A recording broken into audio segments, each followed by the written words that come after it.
మన కోసం మన వార్తలు అందించే ఏటీఎం న్యూస్ కు స్వాగతం.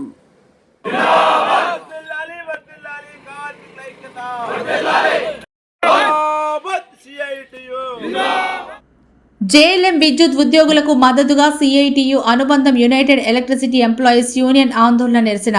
ఆత్మకూరు విద్యుత్ కార్యాలయం ఎదుట సిఐటియు ఆధ్వర్యంలో బైఠాయించి ఆందోళన చేసిన యునైటెడ్ ఎలక్ట్రిసిటీ ఎంప్లాయీస్ యూనియన్ విద్యుత్ సిబ్బంది ఇటీవల గ్రేడ్ 2 సిబ్బందిని జూనియర్ లైన్మెన్ గా గుర్తించి రెగ్యులర్ ఉద్యోగాలు కల్పించి కొందరు కోర్టుకు వెళ్లిన నెపంతో తిరిగి ఆ విధానాన్ని రద్దుపరిచే ప్రయత్నాన్ని నిరసిస్తూ ఈ నిరసన చేపట్టారు. తిరిగి ఈ సిబ్బందిని విద్యుత్ శాఖ జూనియర్ లైన్మెన్లుగా కొనసాగించాలని నినాదాలు చేస్తూ నిరసన తెలిపారు. అనంతరం విద్యుత్ శాఖ Atmakur divisional executive engineer Bhanu Naik, ADE Chinnaswamy నాయకులకు వినతి పత్రం అందించారు. వీరి వినతి పత్రాన్ని ప్రభుత్వానికి సమర్పిస్తామని అధికారులు తెలిపారు.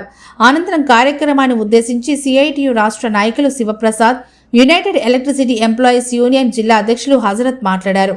ఈ కార్యక్రమంలో ఆత్మకూరు డివిజన్ కార్యదర్శి ఎస్ విజయరామిరెడ్డి, అధ్యక్షులు సిహెచ్ ఓంకార్, మహేష్ రెడ్డి, నరసింహారెడ్డి, మస్తాన్ తదితరులు పాల్గొన్నారు.